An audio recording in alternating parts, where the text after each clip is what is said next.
It's quite common for imperfections to show up in a floor after it's been sanded.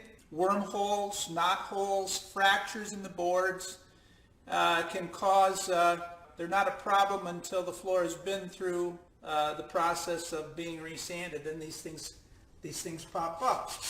Such is the case with this floor. It's been finished, and a fracture in the board of one board in the middle of the floor caused a piece of the board to remove, and now I've replaced that with some putty.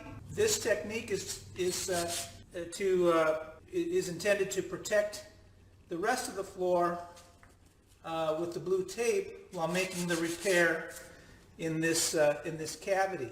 So I have taped off the cavity with blue tape.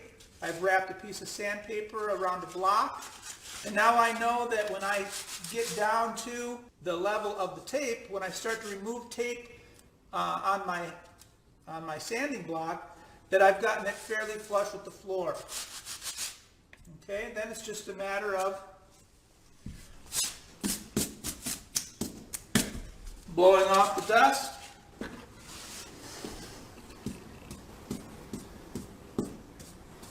applying the finish or the stain. Just going to dry brush that a little bit.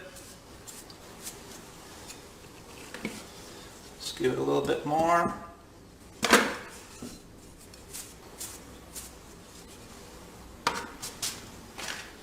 And then we pull the tape.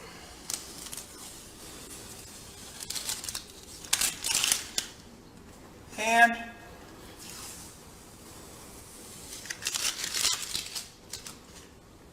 dry brush it again.